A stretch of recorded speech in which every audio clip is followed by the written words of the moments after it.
नमस्कार दोस्तों, आपका स्वागत है अपनी YouTube चैनल PFP में। आज हम डिविस लैब के बारे में चर्चा करने वाले हैं। कुछ दिन पहले ही हमने डिविस लैब पे डिस्कस किया था कि स्टॉक में 6-7% की रैली देखने को मिली है, तो एक यहाँ पर पॉसिबल बॉटम बनता हुआ नजर आ सकता है। लेकिन जैसे ही कंपनी के रिजल्ट्स आए, स्टॉक ने जो रिसेंट लो बनाया था उसे भी तोड़ दिया है, भारी गिरावट देखने को मिली है। तो अब ऐसे सिचुएशन में एज ए रिटेलर आगे का प्लान क्या होना चाहिए, इसके बारे में आज हम चर्चा करने वाले हैं।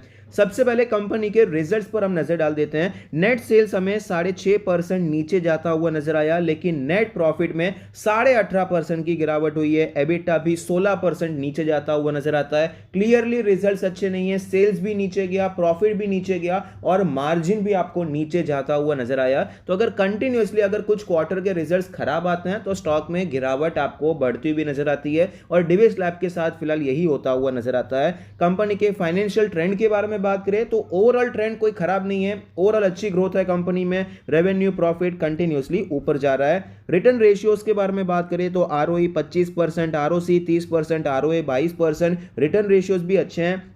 लेवरेज रेशियो के बारे में बात करें, डेट टू इक्विटी 0 है। इंटरेस्ट कवरेज रेशियो आप देख सकते हैं 5000 के करीब है, तो लेवरेज रेशियो भी अच्छे नजर आते हैं। तो ओवरऑल फाइनेंशियल्स में ऐसे कोई प्रॉब्लम वाली बात नहीं है, लेकिन फिलहाल पिछले कुछ क्वार्टर रिजल्ट्स अच्छे नहीं है। मतलब जो ग्रोथ मिलनी चाहिए कंपनी से वो नहीं हो रही है। इनफैक्ट आपको प्रॉफिट, सेल्स ये सब गिरता हुआ नजर आता है। ये मेन प्रॉब्लम नजर आती है। कर्जे में डूब गई है या फिर अभी प्रॉफिट की जगह पे लॉसेस होते जा रहे हैं। ऐसी इतनी खराब सिचुएशन अभी तक नहीं आई है।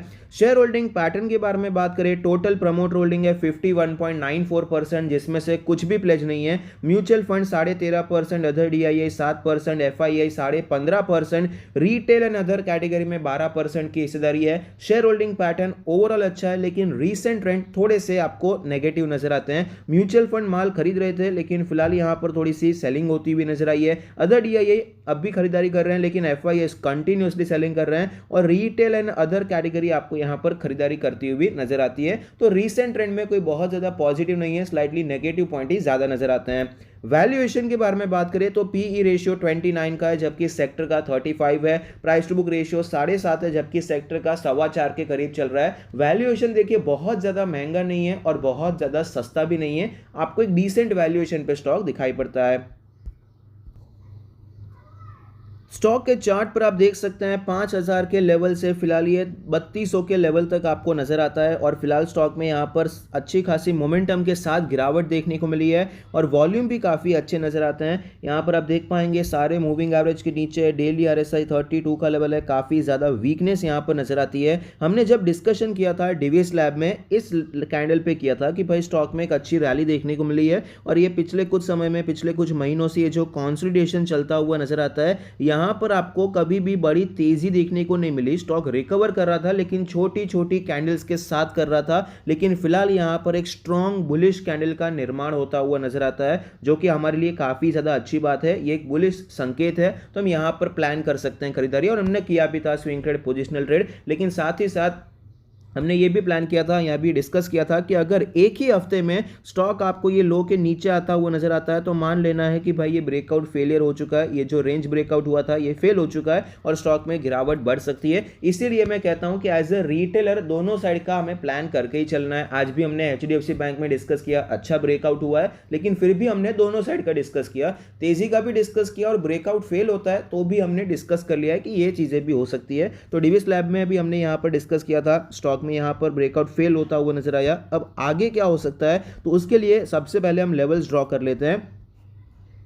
सपोर्ट और रेजिस्टेंस के बारे में बात करें तो जो इंपॉर्टेंट सपोर्ट बना हुआ था 3500 का, अभी ये लेवल हमारे लिए रेजिस्टेंस की तरह काम करेगा और 3000 के पहले कोई खास सपोर्ट हमें नजर नहीं आता है। डेली चार्ट पे तो नहीं था, वीकली चार्ट पे भी आपको 3000 का लेवल ही नजर आता है और रेजिस्टेंस 3500 का ही है। मंथली चार्ट पे अगर हम देखने जाते हैं तो मंथली चार्ट पे भी हमारा जो रेजिस्टेंस रहेगा सेम लेवल रहने वाला है, 3500 का लेवल, क्योंकि ये कोई छोटा मोटा ब्रेकडाउन नहीं हुआ है। आपको यहाँ पर 4-5 महीने कंसोलिडेशन देखने को मिला, फिर ये ब्रेकडाउन हुआ है और सपोर्ट हमारा 3000 का लेवल है। अब देख पाएंगे यहाँ पर एक गैप क्रिएट हुआ था, 2800 के करीब आपको यहाँ पर स्टॉक दिखाई पड़ा था, फिर आपको तेजी देखने को मिली 2800 से 3000, ये आपको एक सपोर्ट की तरह नजर आ सकता है। ये गैप आपको यहाँ पर फिल होता हुआ नजर आ सकता है, जिस हिसाब से फिलहाल स्टॉक में गिरावट हो रही है। तो देखिए यहाँ पर स्विंग ट्रेड के लिए अगर प्लान करना है 3000 के आसपास स्टॉक जाता है तो रिवर्सल के लिए हम प्लान कर सकते हैं। जिस हिसाब से स्टॉक यहाँ पर काफ़ी ज़्यादा गिर गया था, स्ट्रेच हो गया था,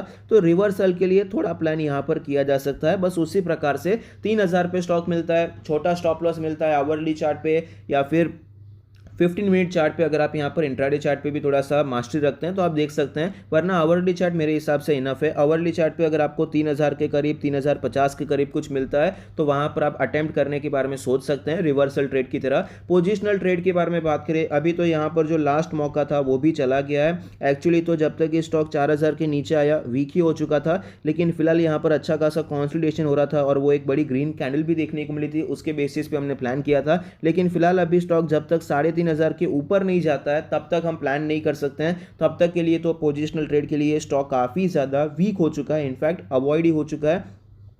अभी आगे कुछ यहाँ पर प्राइस एक्शन बनता है तो अलग बात है। फिलहाल के लिए तो जब तक 3500 के नीचे तब तक के लिए हम अवॉइड करने वाले हैं। लॉन्ग टर्म के लिए क्या करना चाहिए? क्या डिविस लैब खराब कंपनी है? तो देखिए, ऐसा मुझे तो नहीं लगता है। कंपनी खराब तो नजर नहीं आती है, ऐसा नहीं है कि कंपनी बंद होने वाली है, फंडामेंटली कोई बहुत बड़ा प्रॉब्लम आ चुका है, ऐसे कोई संकेत फिलहाल तो मुझे नहीं नजर आते हैं। अभी फिलहाल जो रिजल्ट्स कंटिन्यूसली खराब आ रहे हैं, ये भी गिरावट हुई थी, रिजल्ट्स के बाद हुई थी, अब भी आपको ये बड़ी गिरावट रिजल्ट्स के बाद ही देखने को मिली है। तो क्लियरली रिजल्ट्स तो अच्छे नहीं आए और मार्केट को भी अच्छे नहीं लगे हैं, तो स्टॉक में गिरावट भी हो रही है।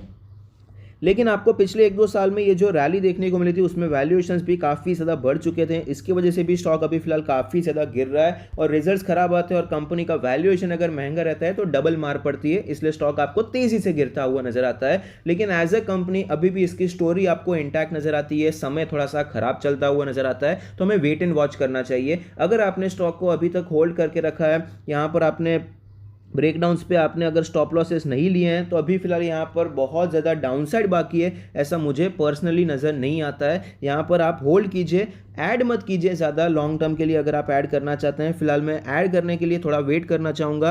अगर ऐड करूँगा तो SIP फॉर्म में करूँगा, लमसम फॉर्म में बहुत ज़्यादा ऐड नहीं करना चाहिए। अगर आपके पास ऑलरेडी अच्छी खासी क्वांटिटी पड़ी हुई है, अगर आप न्यू एडिशन कर रहे हैं डिविस लैब में, तो आप थोड़ा बहुत लमसम जाएंगे, कोई इशू नहीं है। मान लेते हैं कि आपको 5% का एलोकेशन देना है, तो अभी आप यहाँ पर 1%, 1.5%, 2% तक का एलोकेशन एक साथ देना चाहते हैं, इतना तक आप करने के बारे में सोच सकते हैं। फिर भी लमसम में भी 2-3 हिस्से रहेंगे, उतना तो आपको डिवाइड करना ही चाहिए। मतलब 100 रुपये डालने हैं तो एक साथ आपको 50-50 नहीं डालने चाहिए, आप यहाँ पर 30-30-30 करके डालने के बारे में सोच सकते हैं। थोड़ा बहुत SIP फॉर्म में एक्यूमुलेट करने के बारे में सोच सकते हैं, इस हिसाब से प्लान हो सकता है। बाकी टेक्निकली देखा जाए, जब तक 3500 के नीचे है कोई ट्रेड तो बनता नहीं है। अगर आप टेक्निकल्स फॉलो करके लॉन्ग टर्म के लिए खरीदारी करना चाहते हैं तो भी यही प्रेफर कीजिए, जब तक 3500 के नीचे चल रहा है कुछ खरीदारी मत कीजिए। 3500 के ऊपर जाता है तो आप स्लोली क्वांटिटी बिल्डअप करने के बारे में सोच सकते हैं। आई होप आपको ये वीडियो पसंद आता है, कुछ सीखने को मिलता है। Thank you, stay happy, happy investing.